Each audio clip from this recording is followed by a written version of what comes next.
Welcome student. আজকে আমি আলোচনা করব নৈরাজ্যবাদ সম্পর্কে। এই ভিডিওটি করার জন্য অনেকে কমেন্ট বক্সে তোমরা দাবি করেছো তোমাদের মধ্যে থেকে।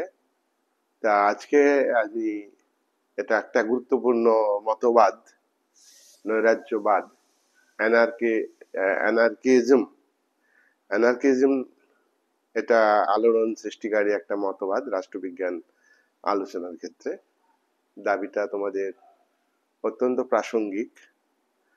আমি বলে রাখি যে এরকম তোমাদের যারা পড়াশোনা করছো বা এমনি যারা জানতে চাও পলিটিক্যাল সায়েন্স এমন একটা সাবজেক্ট, সবারই জন্য এটা জানলে ভালো হবে।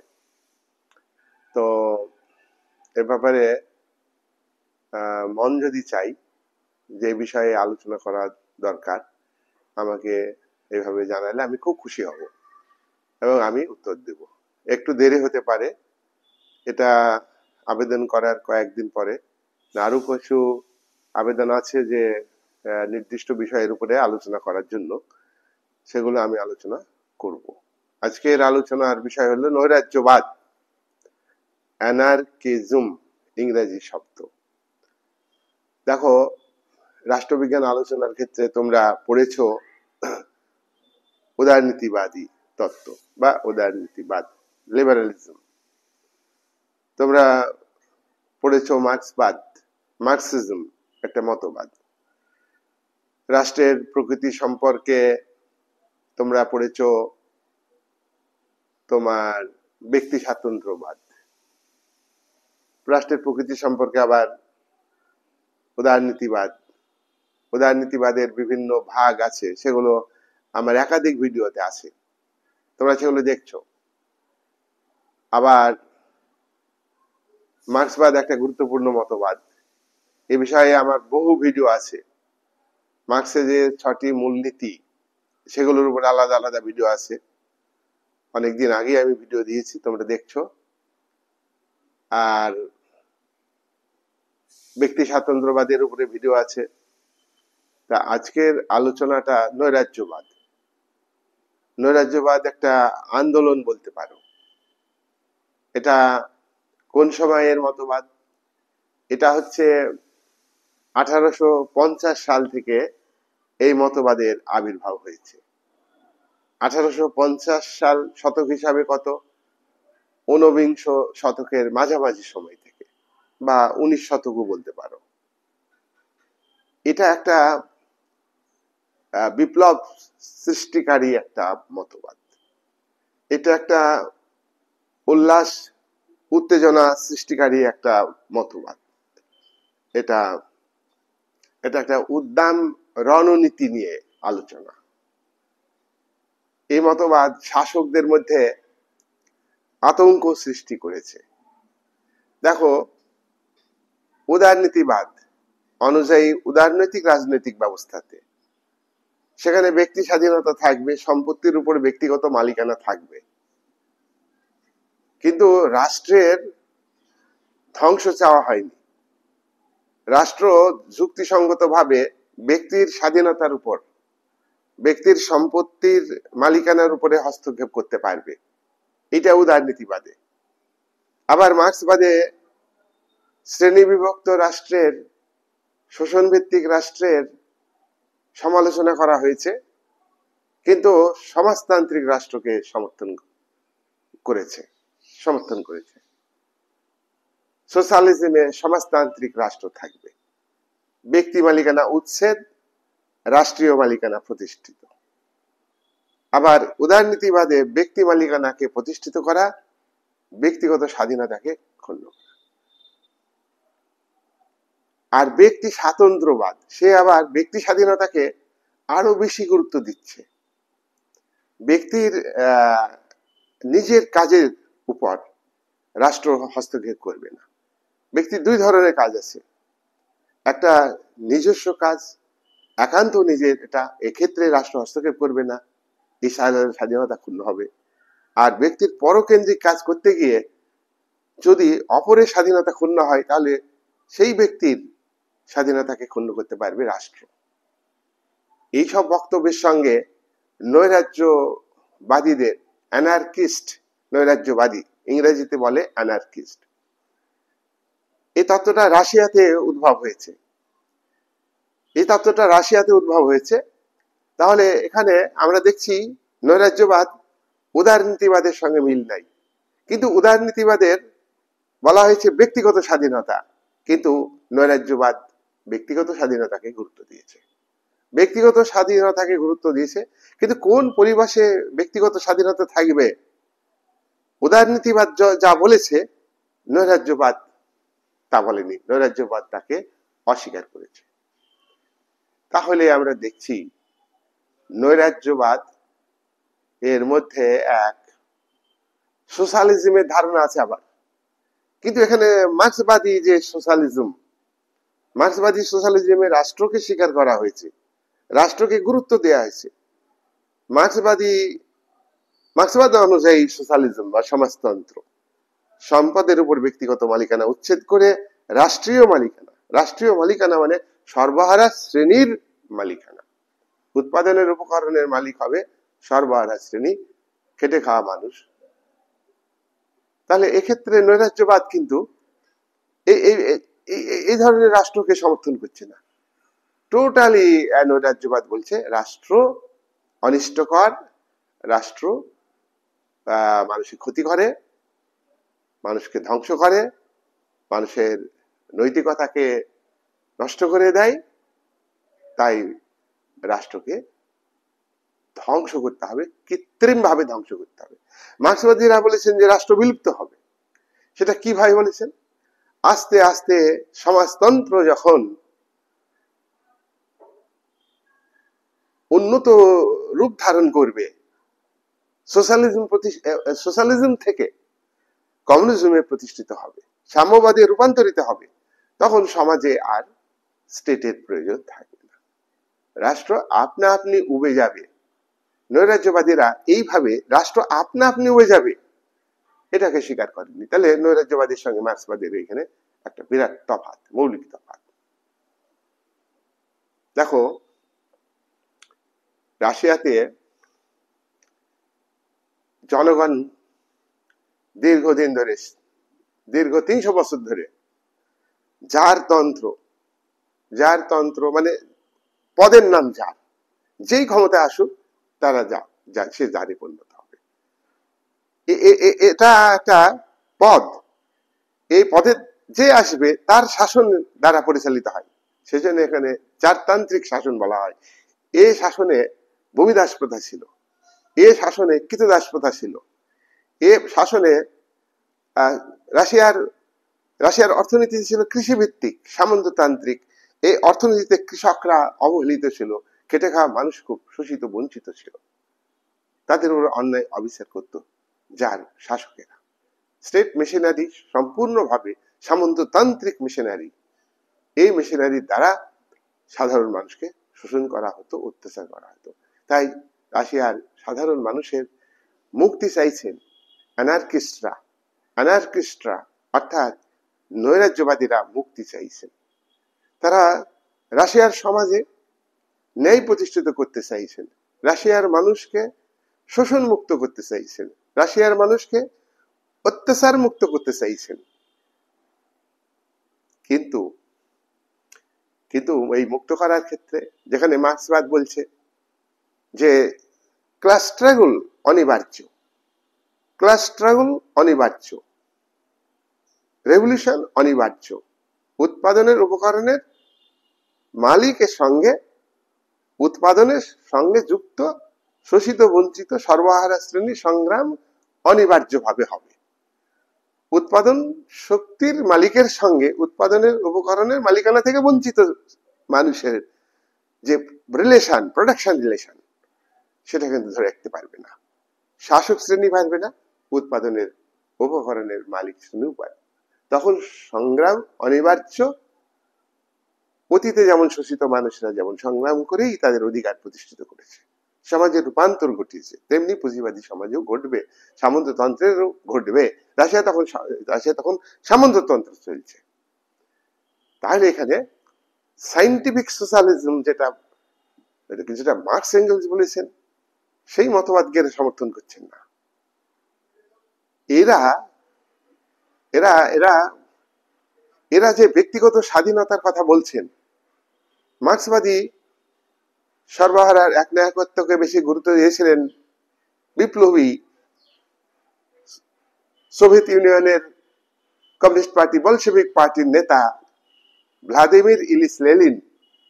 তিনি বলছেন যে যারা অ্যানার্কিস্ট, যারা নৈরাজ্যবাদী, তারা কিন্তু বুর্জোয়া ব্যক্তি স্বাতন্ত্র্যবাদকে প্রতিষ্ঠিত করতে চাইছেন। বুর্জোয়া ব্যক্তি স্বাতন্ত্র্যবাদ মানে উৎপাদনের উপকরণের মালিক, শিল্পপতি, ধনী ব্যবসায়ী, তারা হলো বুর্জোয়া শ্রেণী, সম্পদের মালিক। তারা সম্পদকে উৎপাদনে বিনিয়োগ করে, শ্রমিক নিয়োগ করে, আর বেশি করে উৎপাদন করে বাজারে বিক্রি করে বেশি করে মুনাফা অর্জন করে।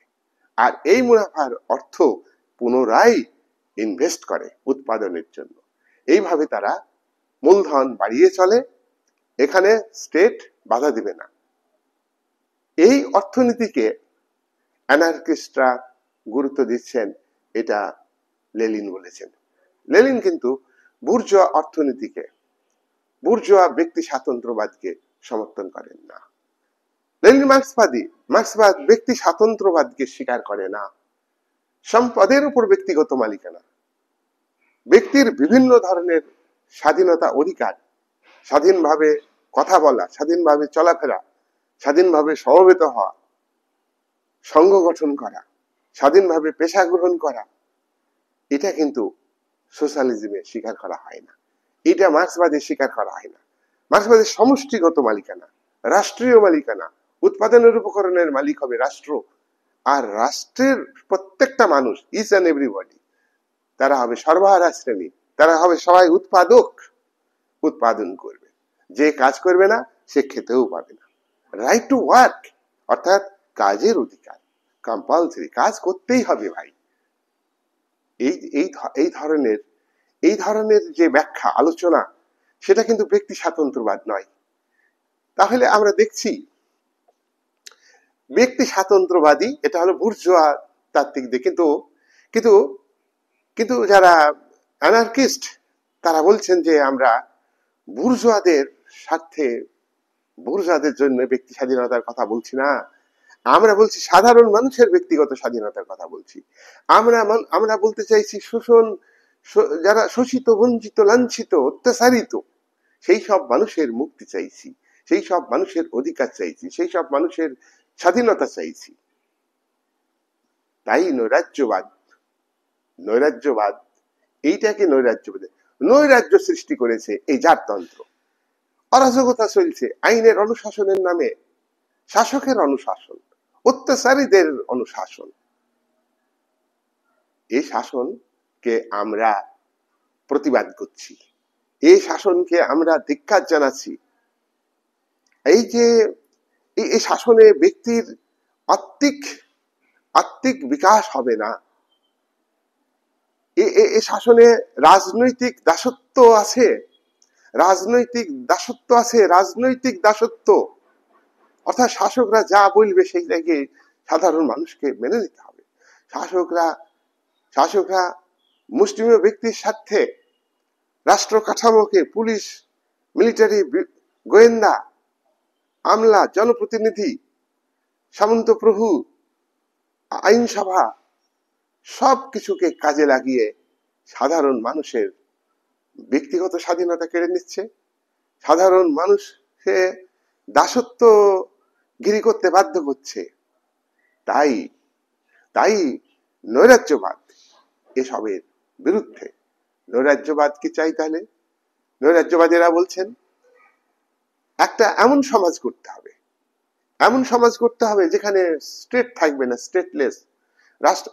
স্টেট আপনা আপনি উবে যাবে না মার্ক্সবাদীদের মতো। নৈরাজ্যবাদীরা বলছে রাষ্ট্রকে বিলুপ্ত করতে হবে। রাষ্ট্র একটা কৃত্রিম প্রতিষ্ঠান, রাষ্ট্র একটা পরগাছা, রাষ্ট্র মানুষকে শোষণ করছে, নিপীড়ন করছে। এই রাষ্ট্রকে বিলুপ্ত করতে হবে, রাষ্ট্রকে যত তাড়াতাড়ি সম্ভব বিলুপ্ত করতে হবে। ঝেঁটিয়ে বিদায় করতে হবে, শক্তি প্রয়োগ করে বিদায় করতে হবে। আর এমন একটা সমাজ গড়তে হবে যেখানে মানুষের ব্যক্তিগত স্বাধীনতা ভোগে কোনো বাধা থাকবে না, যেখানে নৈরাজ্য থাকবে না, অরাজকতা থাকবে না, মানুষের উপর কোনো বাধা থাকবে না, মানুষ মুক্ত মনে চলবে, স্বাধীন ভাবে মানুষ চলবে। স্বাধীনতা একান্ত নিজস্ব ব্যাপার। স্টেট কেন স্বাধীনতার উপরে হস্তক্ষেপ করবে? মানুষকে বাইরে থেকে, অর্থাৎ স্টেট তো বাইরে, সমাজের বাইরে, অতএব স্টেট কিন্তু ব্যক্তির স্বাধীনতাকে ক্ষুণ্ণ করবে না। মানুষ নিজের উৎসাহে চলবে, নিজের উৎসাহে নিজের উদ্যমে কাজ করবে, কেউ কেউ বাধা দেবে না, স্টেট বাধা দেবে না, স্টেটের আইন বাধা দেবে না। স্টেটের আইন অরাজকতা দূর করতে পারে না। স্টেটের আইন যারা সম্পত্তির মালিক তাদের স্বার্থ রক্ষা করে। স্টেটের বিচার ব্যবস্থা সুবিচার দিতে পারে না সাধারণ শোষিত বঞ্চিত মানুষকে। আর নৈরাজ্যবাদীদের আরেকটা গুরুত্বপূর্ণ কথা, মানুষ একে অপরকে হেল্প করবে, মানুষ একে অপরকে হেল্প করবে, হবসের মতো না। হবস বলেছেন মানুষ স্বার্থপর, মানুষ ক্ষমতা লিপ্সু, একে অপরকে সাহায্য করে না, মানুষ জটিল প্রকৃতি। হিউম্যান নেচার কিন্তু এরকম নয় নৈরাজ্যবাদীদের মতো। মানুষ একে অপরকে হেল্প করে, একে অপরকে সহযোগিতা করে। বোঝা গেল? স্টেট এই যে রাশিয়াতে এবং পৃথিবীতে সামন্ততান্ত্রিক অর্থনীতিতে, আমি আগেই বলেছি, দেখো ইংল্যান্ডে যখন শিল্পায়ন হয়েছে পুঁজিবাদী অর্থনীতি প্রতিষ্ঠিত হয়ে গেছে, ইংল্যান্ডে, ফ্রান্সেও পুঁজিবাদী অর্থনীতি প্রতিষ্ঠিত হয়েছে। তো যেখানে পুঁজিবাদী অর্থনীতি রয়েছে আর যেখানে সামন্ততান্ত্রিক অর্থনীতি আছে সেখানে সামন্ততান্ত্রিক রাষ্ট্র কাঠামো, আর যেখানে পুঁজিবাদী অর্থনীতি যে দেশে প্রতিষ্ঠিত হয়েছে সেখানে পুঁজিবাদী রাষ্ট্র কাঠামো চলছে।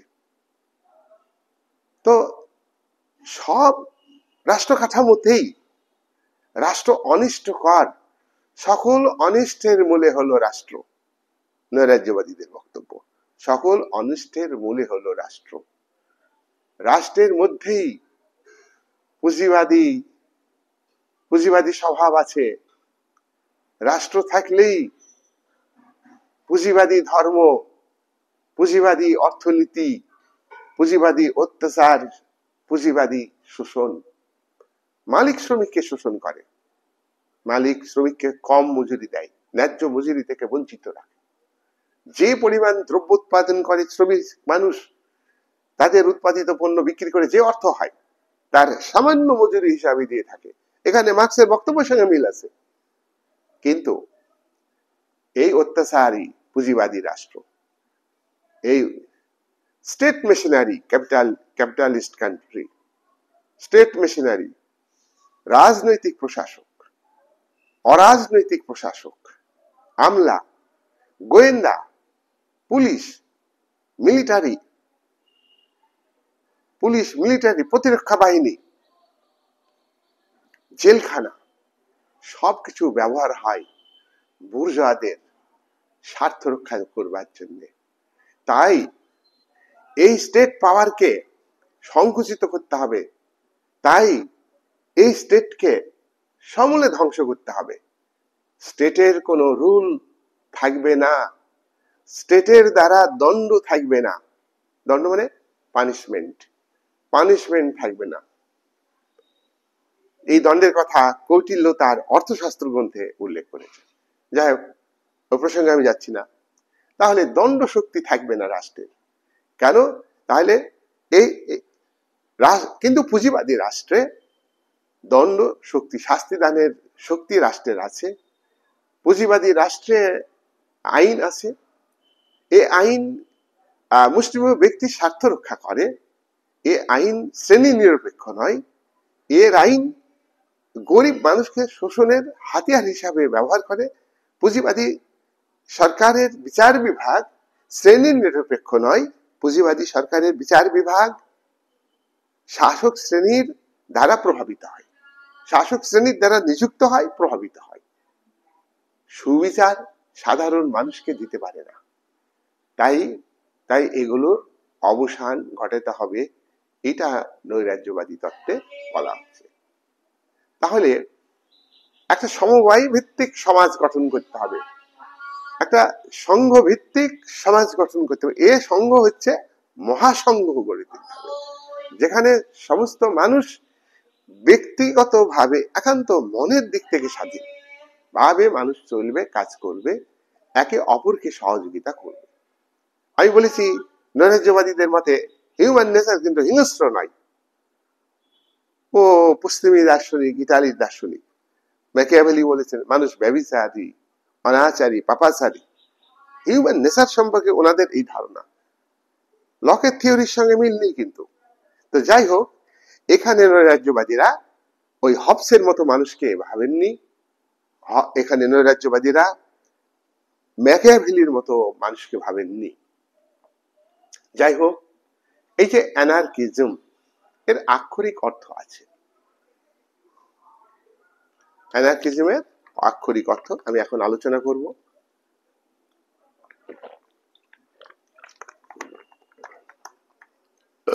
গ্রিক শব্দ অ্যানার্কো, গ্রিক শব্দ অ্যানার্কো, অ্যানার্কোর অর্থ কি? রুললেস। রুললেস মানে কি? শাসনহীন, শাসনহীন। আর আবিধানিক অর্থে, ডিকশনারিগত অর্থে অ্যানার্কির অর্থ হইল বা নৈরাজ্যের অর্থ হইল গভর্নমেন্ট বা রুল বা শাসন এখানে থাকবে না, গভর্নমেন্টের শাসন থাকবে না, রুল থাকবে না। এক নম্বর কথা। কিসের অর্থ?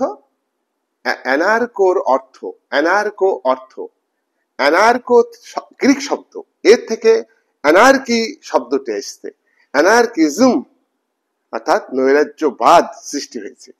এক নম্বর অর্থ হলো অ্যানার্কোর অর্থ হলো রুললেস, আবিধানিক অর্থে গভর্নমেন্ট থাকবে না, রুল থাকবে না। দুই, আইন ছাড়া, আইন ছাড়া নিয়ন্ত্রণবিহীন অবস্থা থাকবে। আইন আইন আইন কাকে বলে? আইন হচ্ছে সরকার, রাষ্ট্রের সরকার এবং রাষ্ট্রের সংবিধানে মানুষের বাহ্যিক আচার আচরণকে নিয়ন্ত্রণ করতে পারে এমন নিয়ম কানুন, এমন নিয়ম কানুন হলো আইন। এবং এই নিয়ম কানুন দেশের জনগণ মেনে চলতে বাধ্য। এই আইনের প্রতি আনুগত্য, এই আইন অ্যানার্কো অর্থে এই আইন থাকবে না। ল ছাড়া নিয়ন্ত্রণবিহীন অবস্থা থাকবে। তিন, যে সমাজে শাসন থাকবে অথচ শাসক থাকবে না, যে সমাজে সবাই রাজা, যে সমাজে সবাই স্বাধীন, এমন একটা সমাজের কথা অ্যানার্কোর অর্থ হিসাবে ধরা হয়। তিনটি অর্থে অ্যানার্কোকে ব্যবহার করা হয়। গভর্নমেন্ট বা রুল বা শাসন থাকবে না। দুই, লহীন মানে আইনবিহীন, নিয়ন্ত্রণবিহীন এক অবস্থা। তিন, যে সমাজে শাসন থাকবে, শৃঙ্খলা থাকবে, শান্তি থাকবে, শাসক থাকবে না। যে সমাজে সবাই রাজা, যে সমাজে সবাই স্বাধীনভাবে বসবাস করতে পারবে। এইটাই হচ্ছে অ্যানার্কিজমের অর্থাৎ নৈরাজ্যবাদের আবিধানিক অর্থ। দেখো, এই যে প্রথমে যেটা বললাম, গভর্নমেন্টলেস, রুললেস শাসন আর ললেস, নিয়ন্ত্রণবিহীন সমাজ, এই দুটো হচ্ছে নেগেটিভ সেন্সে, এগুলো থাকবে না মানে নেগেটিভ সেন্সে। আর এমন একটা শাসন থাকবে যেখানে শাসক থাকবে না, যেখানে মানুষ সবাই স্বাধীন, যেখানে মানুষ সবাই রাজা, নিজেই নিজেকে কন্ট্রোল করবে, যেটা মার্ক্সবাদের কমিউনিজমে বলা হয়েছে, সেলফ কন্ট্রোল থাকবে, এমন একটা সমাজ। এইটা কিন্তু নৈরাজ্যবাদীদের বক্তব্যটা, এই বক্তব্যটা হচ্ছে পজিটিভ। নেগেটিভ কেন বলছি? ললেস, আইন থাকবে না, গভর্নমেন্ট থাকবে না, গভর্নমেন্টহীন, নেগেটিভ। এই দুটো বক্তব্য নেগেটিভ, নেগেটিভ অর্থে। আর পজিটিভ অর্থে হচ্ছে যেখানে, পজিটিভ অর্থে যেখানে সমাজ এমন একটা সমাজ থাকবে যেখানে শাসক থাকবে না, শাসন থাকবে, শাসক থাকবে না, যেখানে সব মানুষ রাজা, অর্থাৎ সবাই নিজেকে কন্ট্রোল করবে, সেলফ কন্ট্রোল নিজের উপর থাকবে, মানুষ অন্যায় করবে না, মানুষ হচ্ছে নীতিবান, মানুষ চরিত্রবান হবে। এই হচ্ছে পজিটিভ ভাবনা অ্যানার্কিজমের, অর্থাৎ নৈরাজ্যবাদী। দেখো, নৈরাজ্যবাদ কোন একটা নির্দিষ্ট দর্শন নয়। রাজ্য আছে, নির্দিষ্ট দর্শন হতে পারে বলতো? রাজ্য আছে, রাজা নেই। রাজ্য আছে, রাজা নেই, এমন কি আছে পৃথিবীতে বলতো? নাই। রাজ্য আছে, দেশের রাজা নেই, বিদেশের রাজা আছে। 190 বছর ভারতে ব্রিটিশ শাসন ছিল, সরকার তো ছিল, বিদেশি সরকার ছিল। 100 বছর ইস্ট ইন্ডিয়া কোম্পানি সরকার ছিল, আর 90 বছর ব্রিটিশ সরকার সরাসরি ভাবে ভারতকে শাসন করেছে। এক কথায় ব্রিটিশ সরকারই 100 বছর পিছন দিক থেকে ভারতকে শাসন করেছে। তাহলে রাজা নেই এই ভারত পরাধীন ভূখণ্ডে, এ কথা আমরা বলতে পারবো? বলতে পারবো না। পৃথিবীর প্রায় ভূখণ্ড উপনিবেশ ছিল, উপনিবেশিক শক্তির অধীনে। তাহলে এই তত্ত্ব বলছে, এই মতবাদ বলছে রাজ্য আছে, রাজা নেই, সমাজ আছে, নিয়ন্ত্রণ নেই। আরে ভাই, এমন সমাজ গড়তে হবে, হ্যাঁ খুব ভালো। সব মানুষ যখন উন্নত মানসিকতায় উন্নীত হবে, সব মানুষ যখন নৈতিক দিক থেকে চরিত্রবান হবে, কোনটা করা উচিত কোনটা করা উচিত নয়, মানুষের ডিউটি সম্পর্কে প্রত্যেকেই কনসাস হবে এবং ডিউটি পালন করবে, তাহলে কিন্তু এরকম সমাজ তৈরি হয়ে যাবে। এমন সোসাইটি নৈরাজ্যবাদীরা গড়তে চাইছেন। আবার আমরা জনগণ কি চাই? জনগণ চাই রাজা থাক, রাজা থাক। ওই প্লেটো যে রিপাবলিক গ্রন্থে যে রাজার কথা বলেছেন, জ্ঞানী রাজা থাকবেন, রাজার ব্যক্তিগত সম্পত্তি থাকবে না, রাজার ব্যক্তিগত পরিবার থাকবে না। হ্যাঁ, রাজা হবে জ্ঞানী, রাজা হবে সৎ, ত্যাগী, সেই রাজা, সেই রকম রাজা থাকতে হবে। কিন্তু রাজাহীন রাজ্য চলে কি বলো? হ্যাঁ, রাজাহীন রাজ্য চলে? সমাজ আছে, সমাজের নিয়ন্ত্রণ থাকবে না, এই কথা ভাবা যায় না। যাই হোক, এটা আমরা না, এটা সাধারণ মানুষ চাই না। মানুষ চাই শান্তি, মানুষ চাই সুখ, মানুষ চাই ব্যক্তিত্বের পরিপূর্ণ বিকাশ ঘটাতে, মানুষ চাই খেয়ে পরে বেঁচে থাকতে, অন্ন বস্ত্র বাসস্থান স্বাস্থ্য পরিষেবা পেয়ে মানুষ সুন্দর জীবন গড়ে তুলতে চাই। সেই অ্যারিস্টটলের কথাই আমরা বলবো, মানুষ গুড লাইফ চাই, সুন্দর জীবন চাই। এখানে মার্ক্সবাদী, অমার্ক্সবাদী, অনেক ভালো ভালো দার্শনিক, তারা কিন্তু সবাই বলেছেন, এবং এটা একটা ধ্রুব সত্য, সব মানুষ চাই কিন্তু সুন্দর জীবন গড়ে তুলতে। নৈরাজ্যবাদী, তাহলে আমরা দেখছি নৈরাজ্যবাদী ভাবনার মধ্যে, চিন্তার মধ্যে তারা কিন্তু পজিটিভ প্রতিষ্ঠা, পজিটিভ ভাবনা, সুন্দর সমাজ গড়ে তুলতে চান। পলিটিক্যাল নিয়ন্ত্রণ শাসকের কাছে মানুষ চায় না। মানুষ শাসকের আইনের অনুশাসন মেনে চলে, কিন্তু এই আইন তো অন্যায়ভাবে জনগণের কাছে প্রয়োগ হয়, আইন মানতে বাধ্য করা হয়, আইনের সাহায্যে বিচার বিভাগ নিরপেক্ষ ন্যায় বিচার, সত্য প্রতিষ্ঠা করতে ব্যর্থ হয়, আর সেই রাষ্ট্রকে মানুষ মেনে চলছে। বর্তমানে পুঁজিবাদী রাষ্ট্রগুলিতে কতটুকু ন্যায় আছে বলতো? রাজনৈতিক, অরাজনৈতিক, গোয়েন্দা, পুলিশ, মিলিটারি, বিশেষ করে রাজনৈতিক প্রতিনিধিদের ধনীদের তাদের মধ্যে সততার অভাব আছে। নৈরাজ্যবাদ এগুলিকে বিলুপ্ত করতে চাইছে, আর এগুলো হচ্ছে স্টেটের সঙ্গে যুক্ত। পুলিশ বাহিনী, কারাগার, জেলখানা, মিলিটারি, গোয়েন্দা, সিবিআই, সিআইডি, এসব হচ্ছে তোমার বিভিন্ন দেশে বিভিন্ন নাম আছে। এগুলো আমি ভারতবর্ষের প্রেক্ষাপটে বলছি। এগুলো হচ্ছে শোষকদের স্বার্থে ব্যবহার হয়, অত্যাচারীদের স্বার্থে ব্যবহার হয়। অত্যাচারী রাজনীতি দুর্বৃত্তায়ন, গণতন্ত্রের নামে প্রহসন, নির্বাচনের নামে প্রহসন, সকলের গণতন্ত্রের নামে মুষ্টিমেয় ব্যক্তির গণতন্ত্র, সম্পদশালী মানুষের গণতন্ত্র, অত্যাচারী মানুষের গণতন্ত্র, ধর্ষকদের পক্ষে গণতন্ত্র। এই গণতন্ত্র নৈরাজ্যবাদীরা চান না। নৈরাজ্যবাদীরা বলছেন সার্বিক ভোটাধিকার, এটা একটা প্রহসন। সার্বিক ভোটাধিকারে জাতি, ধর্ম, বর্ণ নির্বিশেষে, নারী পুরুষ, ধনী গরিব নির্বিশেষে সবাই ভোটের অধিকার প্রয়োগ করে সরকার তৈরি করবে, আর সেই সরকার তাদের স্বার্থ রক্ষা করবে। জনগণ সঠিকভাবে ভোটই দিতে পারে না।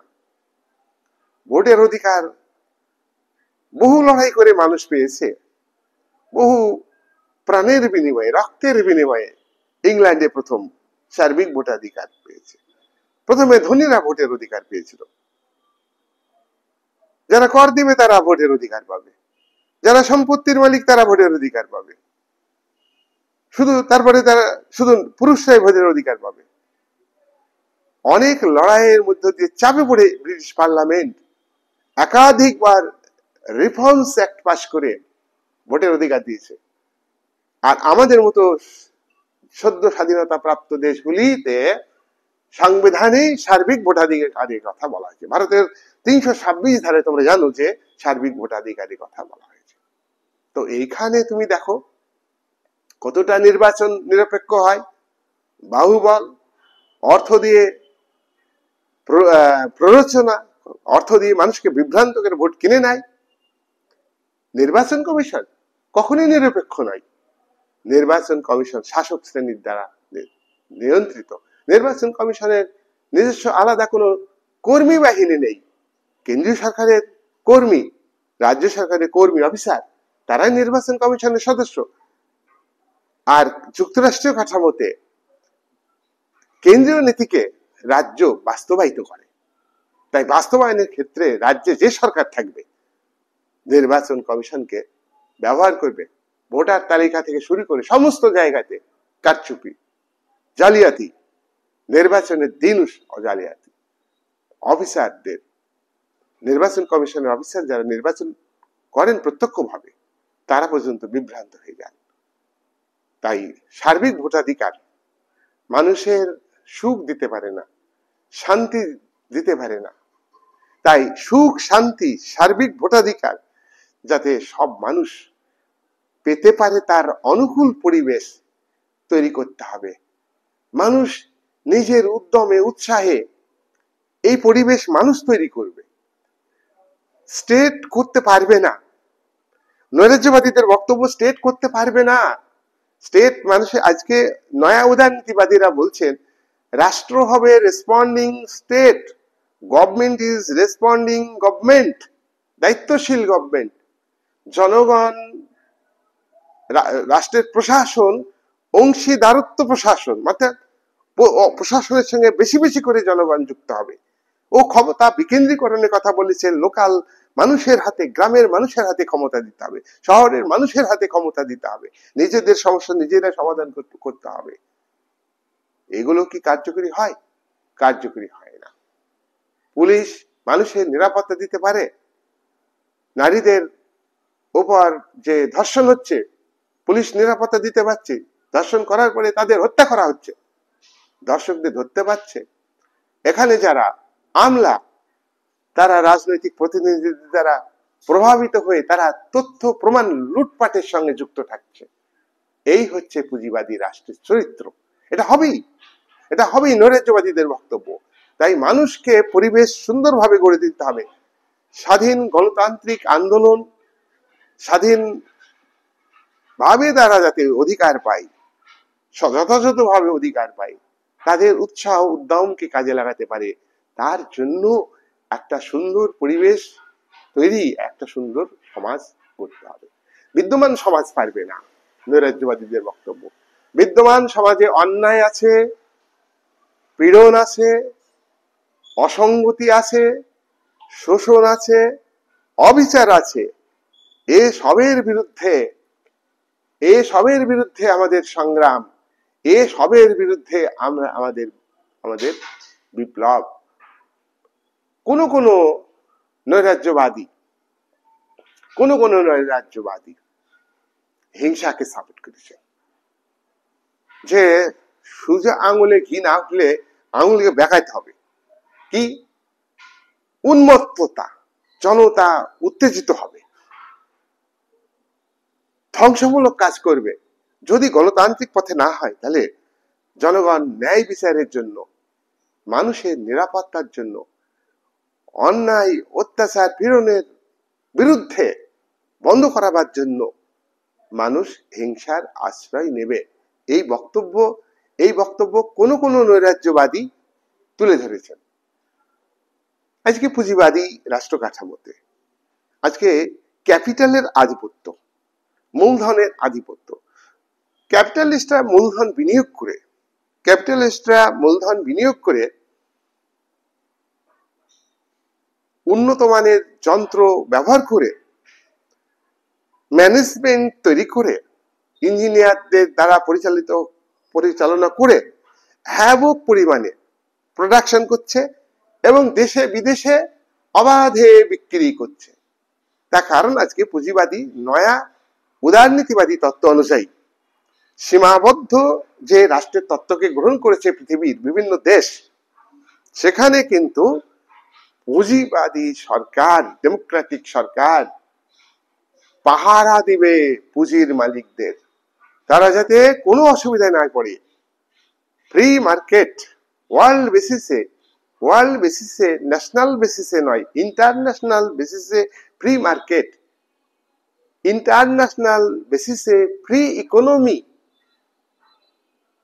ইকোনমি সিস্টেম চালু হয়েছে। তাহলে সেই জায়গায় কিন্তু সরকার এই অতি মূলধন বিনিয়োগ, অতি উৎপাদন, অতি দ্রব্যের সঞ্চালন, অতি মূলধনের সঞ্চালন, এখানে অবাধ ব্যবস্থা থাকবে, তাদের এটা রাইট। কিন্তু শ্রমজীবী মানুষ শোষিত হচ্ছে, বঞ্চিত হচ্ছে, তাদের এই ন্যায্য অধিকার প্রতিষ্ঠার যে আন্দোলন, দ্যাট ইজ আনডেমোক্রেটিক। এটা কেন হবে? আনডেমোক্রেটিক কেন হবে? এটা হলো নৈরাজ্যবাদীদের বক্তব্য। গভর্নমেন্ট উদাসীন থাকে, পুঁজির শাসন প্রতিষ্ঠিত করতে সাহায্য করে, সর্বহারা শ্রেণীর স্বার্থ রক্ষার কে গুরুত্ব দেয় না। কিন্তু নৈরাজ্যবাদীরা আবার মার্ক্সবাদীদের এই ডিক্টেটরশিপ অফ প্রোলেটারিয়েট, অর্থাৎ সর্বহারার যে একনায়কত্ব, এটাকে নৈরাজ্যবাদীরা অমান্য করেছে। যাই হোক, আমরা কয়েকজন নৈরাজ্যবাদীদের বক্তব্য আমি তুলে ধরব। প্রথমে আমরা নৈরাজ্যবাদীদের মধ্যে আমরা তুলে ধরব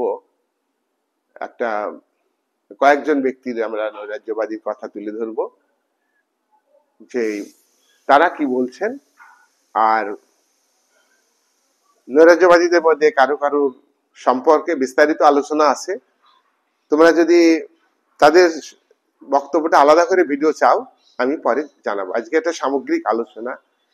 আমরা প্রথমে নৈরাজ্যবাদের একজন মূল প্রবক্তা প্রুধ, ইংরেজিটা প্রুধন আর কি, বাংলা লিখলে চন্দ্রবন্ধু হবে, প্রুধ। তিনি মনে করেন যে স্টেট কেন্দ্রিক যে আবেগ, কি বললাম, স্টেট কেন্দ্রিক আবেগ মানে কি, স্টেটের উপরে বিশ্বাস, স্টেটের প্রতি অনুভূতি, আবেগ, মূল্যবোধ, দৃষ্টিভঙ্গি গড়ে ওঠা, এই যে স্টেটের রাজ্য এর যে সীমানা, তার থেকে যুক্তির সীমানা, তার থেকে ন্যায় নীতির সীমানা অনেক বেশি বড়। অর্থাৎ স্টেট, রাজ্য যে সীমানা আছে স্টেটের, পেরিফেরি আছে, ন্যায় নীতি আর যুক্তির পেরিফেরি অনেক বেশি বিস্তারিত, অনেক বেশি গুরুত্ব। লাভ লোভ ত্যাগ করে, লাভ লোভ ত্যাগ করে মানুষকে শ্রম করতে হবে, মানুষকে লেবার দিতে হবে। লাভ থেকেই মানুষের হিংসা বিদ্বেষ সৃষ্টি হয়, লাভ থেকেই মানুষ দুর্নীতির আশ্রয় নেয়। সমবায়কে গুরুত্ব দিতে হবে, সবাই সবাইকে সহযোগিতা করবে সংঘ গঠনের মধ্য দিয়ে, আর এই সংঘ মহাসংঘে পরিণত হবে। তাই তাই প্রত্যেকটা মানুষ নিজেকে নিজেকে পরিশুদ্ধ করবে, নিজেকে পবিত্র করবে, নিজের নৈতিক দায়িত্ব কর্তব্য সম্পর্কে সচেতন হবে। প্রুধ নিজেকে প্রকৃত নৈরাজ্যবাদী বলে মনে করেন। প্রকৃত নৈরাজ্যবাদী আমাদের একটা শর্ট কোশ্চেন হিসাবে জেনে রাখো, নৈরাজ্যবাদের জনককে? প্রুধ। নৈরাজ্যবাদের জনককে? প্রুধ। এটা বলবে। প্রুধ বলছেন শাশ্বত ন্যায় প্রতিষ্ঠিত করতে হবে। শাশ্বত মানে কি? ন্যায়ের ধারণা চিরদিন ছিল। ওই আদিম সাম্যবাদী সমাজে কোনো অন্যায় ছিল বলতো? যা কিছু মানুষ সংগ্রহ করে নিয়ে আসতো তারা সবাই ভাগ করে খেত। গাছের ফল পেড়ে নিয়ে আসলেও ভাগ করে খেত, পশু মেরে নিয়ে আসলেও তারা মাংস সবাই ভাগ করে খেত। প্রথমে কাঁচা খেত, আগুন জ্বালাতে শিখলো যখন তখন তারা পুড়িয়ে খেতে লাগলো, রান্না করে খেতে লাগলো। বলো, তাহলে তাদের মধ্যে ন্যায়ের ধারণা ছিল। কিন্তু দাস সমাজে দাস মালিকরা জমির মালিক হয়ে গেল আর দাসদের উপর অত্যাচার নিপীড়ন করতে লাগলো। একজন দাস দাসত্ব থেকে মুক্তি পাবে না, তাকে বিক্রি করে দিত, পণ্যের মতো বিক্রি করে দিত। আর সমাজের যারা সেই সময়ের যারা জ্ঞানী ব্যক্তি, যেমন অ্যারিস্টটল, যেমন প্লেটো, অ্যারিস্টটল, সবাই কিন্তু এই দাস ব্যবস্থাকে স্বাভাবিক ব্যবস্থা বলে মনে করেছেন। এটা কোনো অন্যায় নয়, এইভাবে তারা চিহ্নিত করেছেন। যুগের প্রেক্ষাপটে তারা শাসক যারা, তাদের পক্ষে তাদের আস্থা, তাদের ভালোবাসা আদায় করবার জন্য, নাম যশ খ্যাতি লাভের জন্য তারা কিন্তু সত্যি কথাটা বলেননি। এবং সমাজের মানুষের খাওয়া পড়া, তার কারণ কিন্তু দাসরা উৎপাদন না করলে সবাই খেতে পাবে না, হয়তো এই সেন্সেই। যাই হোক, এই যে এইখান থেকে ন্যায় উধাও হয়ে গেল, সামন্ত সমাজে ন্যায় উধাও হয়ে গেল। ন্যায়টা কি বলতো? যারা শাসন ক্ষমতায় থাকে তাদের যে রুল, গভর্নমেন্ট পলিসি, সেটাকে কিন্তু ন্যায় বলে চালায়, কিন্তু সেটা কিন্তু প্রকৃতপক্ষে ন্যায় নয়, সেটা অন্যায়। আসলে ন্যায়ের মুখোশে অন্যায়কে তুলে ধরে, সামনে ন্যায়, মুখোশটা ন্যায়, কিন্তু অন্যায়। এখনকার রাজনৈতিক প্রতিনিধিরা তারাই বড় বড় চোর, কিন্তু তারাই জনপ্রতিনিধি, তারা সরকারের টাকা মানে জনগণের টাকা, তারা সাধারণ মানুষকে চুরি করতে শেখায়। আমলা গোয়েন্দা তারা আইন মানে না, তারাই রাষ্ট্রের আইনকে অমান্য করে। তাহলে এই রাষ্ট্র কখনোই ন্যায়ের প্রতীক হতে পারে না। প্রধর বক্তব্য, ন্যায়ের প্রতীক হতে পারে না এই রাষ্ট্র। কিন্তু পুঁজিবাদী গণতন্ত্রের ধারক বাহক যারা, তারা কি বলছেন? ন্যায় প্রতিষ্ঠিত করা রাষ্ট্রের মহৎ উদ্দেশ্য। আর প্রধ বলছেন যে রাষ্ট্র ন্যায় প্রতিষ্ঠিত করতে ব্যর্থ হয়েছে, রাষ্ট্র সমতা প্রতিষ্ঠিত করতে ব্যর্থ হয়েছে।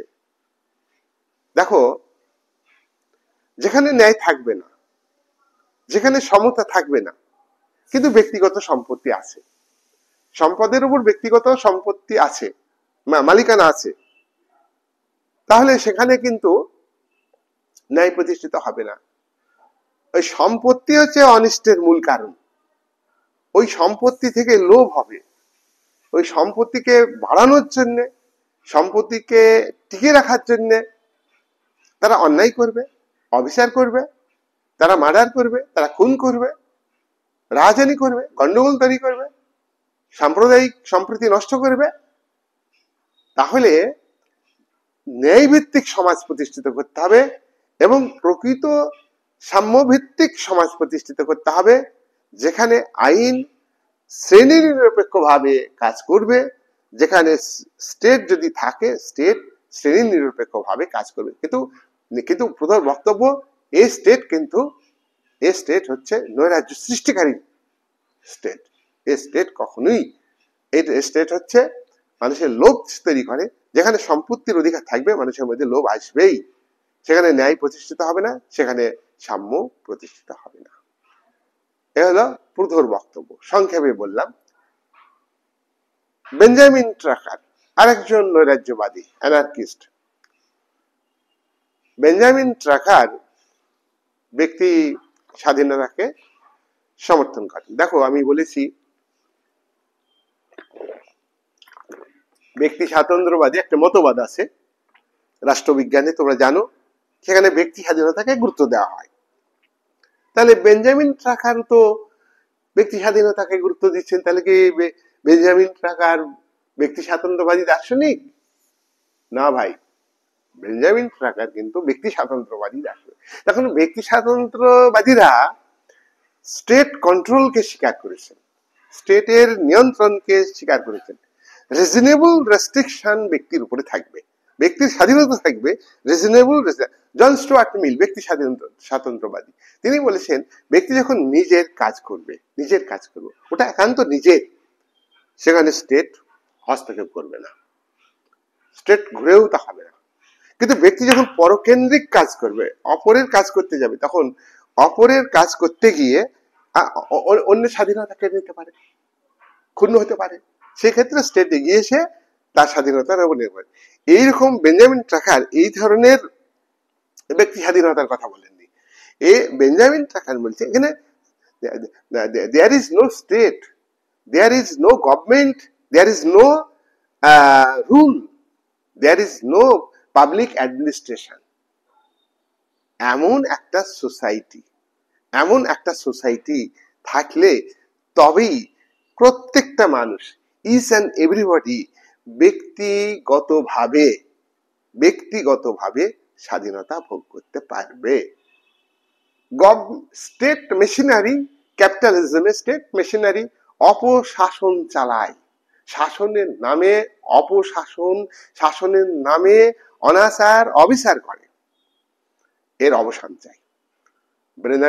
বেঞ্জামিন ট্রাকার বলছেন এই প্রশাসনের অবসান চাই, এই গভর্নমেন্টের অবসান চাই। দেখো, প্রত্যেকটা মানুষ হচ্ছে বুদ্ধিমান। বুদ্ধির সঙ্গে বেঞ্জামিন ট্রাকার বলছেন বুদ্ধির সঙ্গে প্রত্যেকটা মানুষের বুদ্ধি আছে, কিন্তু কম বেশি প্রত্যেকের বুদ্ধি আছে। সেই বুদ্ধির সঙ্গে ব্যক্তিগত স্বাধীনতা যুক্ত। কি বললাম?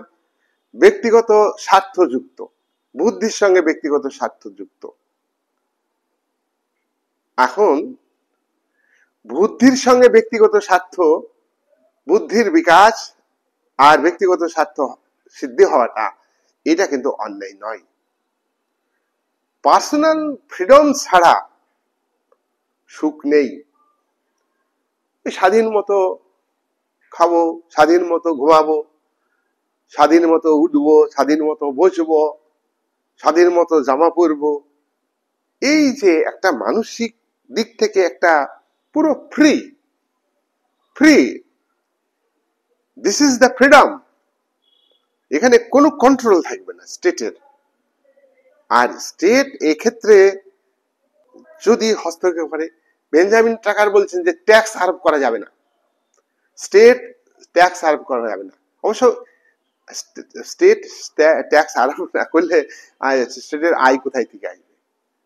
ট্যাক্স তো জনগণই দেয় না, ও আয় করে, আয় একটা নির্দিষ্ট আয়ের উপরে যে আয় সেই থেকে ট্যাক্স দেয়, কিন্তু ভিখারিও ট্যাক্স দেয়, পরোক্ষ ট্যাক্স দেয়। সাধারণ গরিব মানুষ ট্যাক্স দেয়। পুঁজিবাদী রাষ্ট্রে যারা ধনী ক্যাপিটালিস্ট তারা ট্যাক্স দেয় না, হিসাব দেখায় না সরকারকে। সরকারের আমলারা ঘুষ খেয়ে ছাড় দেয়, ঘুষ খেয়ে। তাহলে আজকে আজকে যে ফ্রির কথা বলা হচ্ছে, মুক্ত একটা মন তৈরি করার কথা বলা হচ্ছে, সেই সেই সেই তৈরি করার একটা অনুকূল পরিবেশ বেঞ্জামিন টাকার তৈরি করার কথা। এখানে এখানে এখানে কোনো রেস্ট্রিকশন থাকবে না, স্টেটের রেস্ট্রিকশন থাকবে না, স্টেট ট্যাক্স আরোপ করতে পারবে না, সামরিক বাহিনী থাকবে না, পুলিশ বাহিনী থাকবে না, পুলিশ বাহিনী থাকবে না, জেলখানা থাকবে না, এগুলির অ্যাবসেন্ট থাকবে, এগুলোর অনুপস্থিত থাকবে। এগুলো থাকলে সেখানে ব্যক্তিগত স্বাধীনতা ক্ষুণ্ণ হবে, ব্যক্তির আর্থিক স্বাধীনতা ক্ষুণ্ণ হয়। ব্যক্তি নিজে মন দিয়ে উৎপাদন করবে, ব্যক্তি স্বাধীনভাবে উৎপাদন করবে, এই উৎপাদনের উপর কেউ হস্তক্ষেপ করবে না। একজন ব্যক্তি আরেকজন ব্যক্তিকে উৎপাদনে সহযোগিতা করবে। এখানে এখানে মার্ক্সবাদীদের সঙ্গে যেমন উৎপাদনের উপকরণের মালিক, তাদের বিরুদ্ধে যারা উৎপাদন করে তাদের সম্পর্ক, দ্বন্দ্বের সম্পর্ক, এবং এই সম্পর্কে একটা শ্রেণীগত স্ট্রাগলের কথা বলেছেন, কিন্তু এখানে নৈরাজ্যবাদীরা সে কথা বলেননি। নেক্সট হচ্ছে, আমরা বেঞ্জামিন টাকারের কথা শুনলাম, এগুলো ভালো করে মনে রাখবে। 3 নাম্বার হচ্ছে মিখাইল বাকুনিন। মিখাইল গর্বাচভের নাম শুনেছো তোমরা, সোভিয়েত ইউনিয়নের একজন কমিউনিস্ট পার্টির লিডার ছিলেন, যিনি সমাজতন্ত্রকে পার্টির মধ্যে থেকে ধ্বংস করে দিয়েছিলেন। সেই মিখাইল গর্বাচভ নয়, পূর্বতন সোভিয়েত ইউনিয়নের শেষ প্রেসিডেন্ট হলেন মিখাইল গর্বাচভ। সেই মিখাইল গর্বাচভ এর কথা আমরা বলছি না, আমরা বলছি Mikhail Bakunin. Bakunin god and state গ্রন্থে, স্টেট অ্যান্ড অ্যানার্কি গ্রন্থে নৈরাজ্যবাদ সম্পর্কে আলোচনা করেছেন। বাকুনিন একজন বিখ্যাত নৈরাজ্যবাদী চিন্তাবিদ। তিনি ঈশ্বর ও রাষ্ট্র গ্রন্থে এবং রাষ্ট্র ও নৈরাজ্য গ্রন্থ, দুটো গ্রন্থে নৈরাজ্যবাদের ধারণা তুলে ধরেছেন। তার ধারণাগুলো আমরা পয়েন্ট আকারে বলবো। 1 নম্বরে বাকুনিন বলেছেন, স্টেট হচ্ছে অনিষ্টকর প্রতিষ্ঠান, রাষ্ট্র হচ্ছে অনিষ্টকর, ক্ষতিকর প্রতিষ্ঠান। এটা ভালো নয়। কেন ভালো নয়? রাষ্ট্র মানুষকে অপদস্থ করে, রাষ্ট্র মানুষকে দমিয়ে রাখে, রাষ্ট্র মানুষের মর্যাদা হানি করে, রাষ্ট্র হচ্ছে মানুষকে নীতিভ্রষ্ট করে। মানুষের মরালিটি আছে, সেই মরালিটি স্টেট নষ্ট করে দিচ্ছে। আরে ভাই, এই স্টেটের কি দরকার আছে?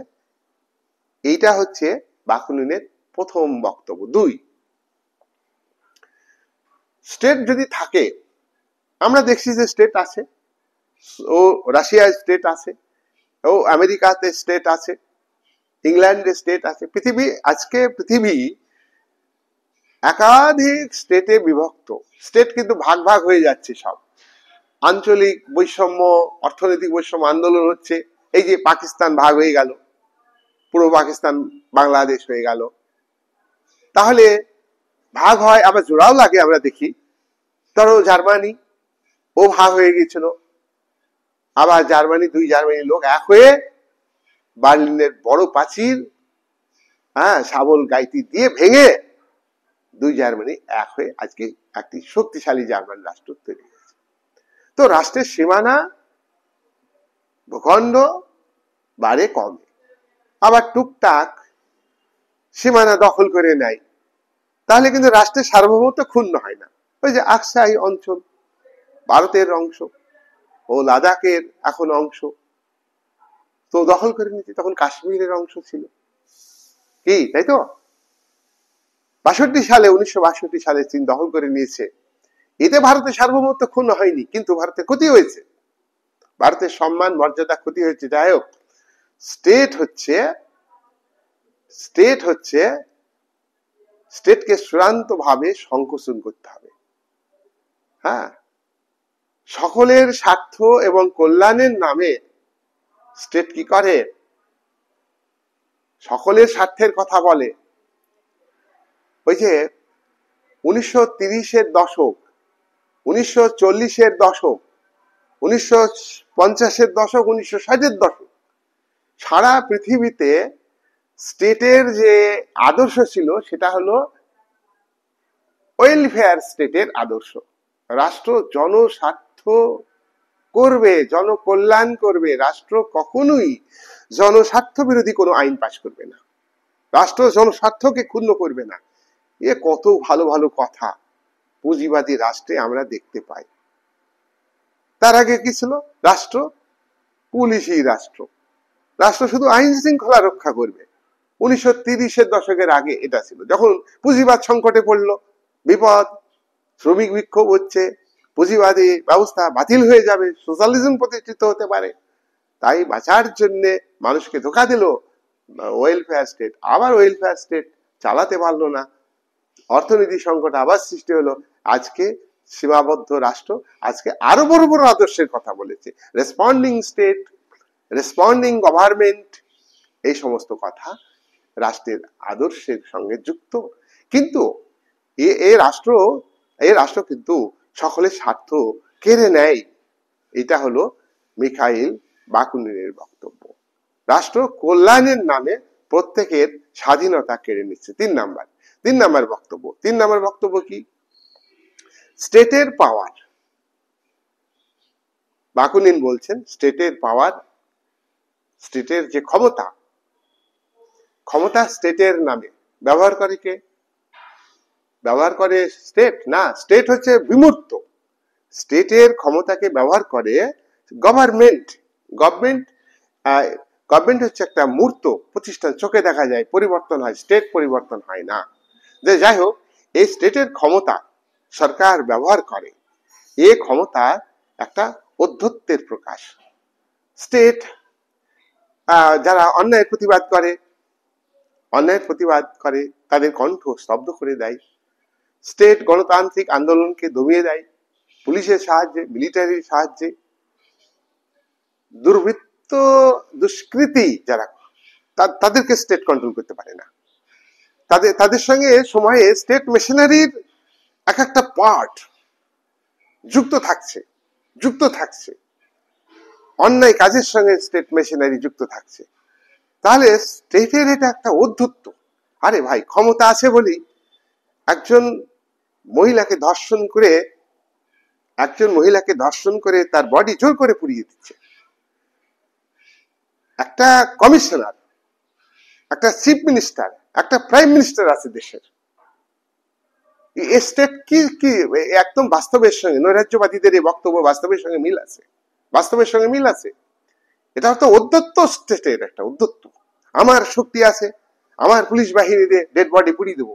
একটা সাধারণ মানুষের যে স্বাধীনতা, তার ডেড বডিকে রেখে দেওয়ার যে স্বাধীনতা, সেই স্বাধীনতাটুকু কেড়ে নিয়েছে। নেক্সট হচ্ছে 4 নাম্বার বক্তব্য। বাকুনিন বলছেন যে ঐতিহাসিক দিক থেকে স্টেট কিন্তু একটা অভিশাপ। সমাজ বিকাশের দ্বিতীয় স্তরে, আদিম সাম্যবাদী সমাজের পরবর্তী স্তরে দাস সমাজ ব্যবস্থার সৃষ্টি হয়েছে, সম্পত্তির উপর ব্যক্তিগত মালিকানা সৃষ্টি হয়েছে, আর তারই ফলে মুষ্টিমেয় যারা মাস্টার, যারা ভূমির মালিক, তারা কৃতদাসের মালিক। এই কৃতদাসদের উপর অত্যাচার নিপীড়ন করবার জন্য স্টেট তারা তৈরি করেছিল। তাহলে স্টেটের ঐতিহাসিক ভূমিকা খারাপ, নৈরাজ্যবাদীদের বক্তব্য। স্টেট ঐতিহাসিক ভূমিকা খারাপ স্টেটের সাথে স্টেটের সংখ্যাগরিষ্ঠ মানুষের, ওই গ্রিসের ছোট ছোট নগর রাষ্ট্রের জনগণের অধিকাংশ মানুষের, নারী এবং যারা কৃতদাস, তাদের রাজনৈতিক কাজে অংশগ্রহণের কোনো অধিকার ছিল না। রাজনৈতিক অর্থাৎ প্রত্যক্ষ গণতন্ত্র মানে কি? সেই মুষ্টিমেয় ব্যক্তির গণতন্ত্র, মুষ্টিমেয় ব্যক্তির গণতন্ত্র। কিন্তু তাহলে এই স্টেট হচ্ছে দাস সমাজের যারা কৃতদাস তাদের কাছে অভিশাপ ছিল সামন্ততান্ত্রিক যুগে। আজকে যখন নৈরাজ্যবাদ সৃষ্টি হচ্ছে, সামন্তবাদ বহু দেশে আছে, প্রায় দেশে আছে। আজকে সামন্তবাদের অভিশাপ, এই সামন্তবাদে চরম রাজশক্তি, চরম রাজতন্ত্র, সামন্ত প্রভুদের উপর নির্ভর করে সামরিক দিক থেকে, অর্থনৈতিক দিক থেকে রাজারা গ্রামের জমিদার যোদ্ধা সামন্ত প্রভুদের উপর নির্ভরশীল ছিল। জমিদাররা লাঠিয়াল বাহিনী দিয়ে, তার নিজস্ব সেনাবাহিনী দিয়ে রাজাকে সহযোগিতা করতেন। অর্থ আদায় করে কৃষকদের কাছে অত্যাচার করে, জোর করে, জুলুম করে, খাজনা আদায় করে রাজ দরবারে পৌঁছে দিত এই সামন্তবাদী রাষ্ট্র। এখানে ভূমিদাসদের কোনো সিকিউরিটি দিতে পারে না। তাহলে স্টেটের ভূমিকা কি? অভিশাপ। ভূমিদাসদের কাছে স্টেট হচ্ছে একটা অভিশাপ। আর তাহলে ভূমিদাসদের হচ্ছে সর্বনাশ, আর সামন্ত প্রভু, জমিদার যোদ্ধার আর রাজশক্তির কাছে পৌষমাস। তাহলে এই হচ্ছে বক্তব্য। ঐতিহাসিক দিক থেকে বাকুনিন বলছেন স্টেট হচ্ছে অভিশাপ। এটা অভিশাপ, সাধারণ মানুষের, গরিব মানুষের, শোষিত বঞ্চিত মানুষের অভিশাপ। আর পুঁজিবাদী সমাজে যারা সর্বহারা শ্রেণী, আজকে ভূমিদাসদের একটা অংশ ব্যবসা বাণিজ্য করে তাদের মধ্যে থেকেই তারা ধনিক বণিক শ্রেণীতে পরিণত হয়েছে, এবং পরবর্তীকালে তাদের নেতৃত্বে ভূমিদাসদের সংগঠিত করে উদীয়মান ধনিক বণিক শ্রেণীরা তাদের শ্রেণী স্বার্থ কায়েম করবার জন্য বিপ্লব ঘটিয়ে, কৃষকদের সমর্থন নিয়ে বিপ্লব ঘটিয়ে তারা রাজনৈতিক ক্ষমতা দখল করেছে। এটা হচ্ছে বুর্জোয়া স্টেট। আর এই বুর্জোয়া স্টেটের সামন্ততন্ত্রের যারা ভূমিদাস ছিল তাদেরকে কারখানায় কাজ দিয়েছে, শ্রমিকে পরিণত হয়েছে, কৃষক শ্রমিকে পরিণত হয়েছে। আজ শ্রমিকরা শোষিত হচ্ছে, বঞ্চিত হচ্ছে। সুতরাং এই স্টেটও কিন্তু বুর্জোয়া স্টেট হচ্ছে বুর্জোয়া শ্রেণীর স্টেট, ধনিক শ্রেণীর স্টেট। বুর্জোয়া স্টেটের যে রাষ্ট্রীয় শক্তি কারা? গভর্নমেন্ট। রাষ্ট্রীয় শক্তি গভর্নমেন্টের আইন বিভাগ, রাষ্ট্রীয় শক্তি গভর্নমেন্টের বিচার বিভাগ, রাষ্ট্রীয় শক্তি গভর্নমেন্টের শাসন বিভাগ, রাষ্ট্রীয় শক্তি গভর্নমেন্টের ব্যুরোক্র্যাট আমলা, রাষ্ট্রীয় শক্তি গভর্নমেন্টের গোয়েন্দা, রাষ্ট্রীয় শক্তি গভর্নমেন্টের বিচার বিভাগ, সব মিলে হচ্ছে স্টেট ম্যাজিস্ট্রেট, জেলখানা, পুলিশ, রাষ্ট্রীয় শক্তি, মিলিটারি, প্রতিরক্ষা বাহিনী, সব হচ্ছে রাষ্ট্রীয় শক্তি। আর এগুলোকে ব্যবহার করছে শ্রমিকদের শোষণ করবার জন্য, শ্রমিকদের নিপীড়ন করবার জন্য। তাদের কোনো স্বাধীনতা নেই। এই বক্তব্য মিখাইল বাকুনিন তুলে ধরেছেন। সাধারণ মানুষের কাছে স্টেট একটা কারাগার, সাধারণ মানুষের কাছে স্টেট হচ্ছে একটা অভিশাপ। তাহলে বাকুনিনের বক্তব্য অনুযায়ী সমাজ এবং রাষ্ট্র এই দুয়ের মধ্যে পার্থক্য আছে। বাকুনিন সমাজকে সমর্থন করেছেন, সোসাইটিকে সমর্থন করেছেন। বাকুনিন স্টেটকে সমর্থন করেননি। স্টেট একটি artificial institution, artificial association. It is not normal. তাহলে এই স্টেটকে আমরা সমর্থন করতে পারি না। স্টেটের যে সার্বিক ভোটাধিকার বাকুনিন বলছেন এটা কিন্তু কার্যকরী হয় না। স্টেট সেরে হয় সামাজিক স্বার্থের কথা বলে, গণতন্ত্রের কথা বলে তারা জনগণের ব্যক্তিগত স্বাধীনতাকে কেড়ে নেয়। তারা জনগণের মধ্যে যে জাস্টিস মানসিকতা আছে সেটাকে ধ্বংস করে। জনগণের মধ্যে যে মরালিটি আছে সেই মরালিটি তৈরির জায়গাটাকে দুর্বল করে দেয়। তাই বাকুনিন বলছেন এই স্টেটকে বিলুপ্ত করতে হবে। নেক্সট নৈরাজ্যবাদী প্রিন্স ক্রপটকিন। প্রিন্স ক্রপটকিন নৈরাজ্যবাদের ধারণাকে, নৈরাজ্যবাদের বক্তব্যকে আরো বেশি সুস্পষ্ট করেছেন, আরো বেশি আকর্ষণীয় করেছেন, আরো বেশি জনপ্রিয় করে তুলেছেন। ক্রপটকিন বলছেন সমাজ ডাইনামিক, সমাজ গতিশীল, কিন্তু এই গতিশীলতার পথ কিন্তু সরল নয়, গতিশীলতার পথ সোজা নয়, গতিশীলতার পথ হচ্ছে আঁকা বাঁকা। সভ্যতার অগ্রগতি, সমাজের অগ্রগতি এবং এবং উন্নত সমাজের মানুষের নৈতিকতা, মানুষের মধ্যে সমতা প্রতিষ্ঠা এবং মানুষের মধ্যে ন্যায় ভাবনা আর বিকাশ, এগুলো কিন্তু সহজে হবে না, এইখানে আঁকা বাঁকা পথে হবে। তাই কিন্তু কিন্তু এই মানুষ ন্যায় প্রতিষ্ঠার জন্য, ইকুয়ালিটি প্রতিষ্ঠার জন্য কোনো ক্লাস স্ট্রাগল করবে না, কোনো রেভলিউশন করবে না, পরস্পরকে সহযোগিতা করবে। ইচ এন্ড এভরিবডি একে অপরকে সহযোগিতা করবে। এই সহযোগিতার মধ্য দিয়ে একটা নতুন একটা শক্তি গড়ে উঠবে। সেই শক্তি হচ্ছে ন্যায়ের পক্ষে, সেই শক্তি হচ্ছে মানবতাবাদী, সেই শক্তি হলো যুক্তিবাদী।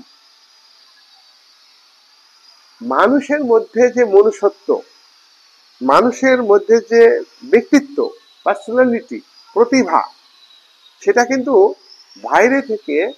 বাইরে থেকে বিকশিত করলে হবে না, বাইরে থেকে বিকশিত হয় না। মানুষকেই ভাবতে দিতে হবে তার ব্যক্তিত্বের বিকাশ কিভাবে ঘটাবে। স্টেট একটা বাইরের প্রতিষ্ঠান, সেই স্টেট তার মেশিনারি দিয়ে ব্যক্তির ব্যক্তিত্ব বিকাশ ঘটাতে ব্যর্থ। স্টেট দ্বারা নিয়ন্ত্রিত করে ব্যক্তির স্বাধীনতাকে বিকশিত করা যাবে না।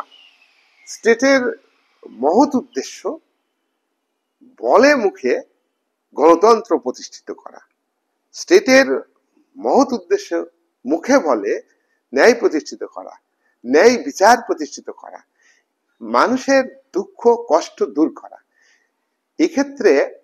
এক্ষেত্রে প্রিন্স ক্রপটকিন বলেছেন যে স্টেট সম্পূর্ণভাবে ব্যর্থ হয়েছে, মহৎ উদ্দেশ্য সাধন করতে ব্যর্থ হয়েছে।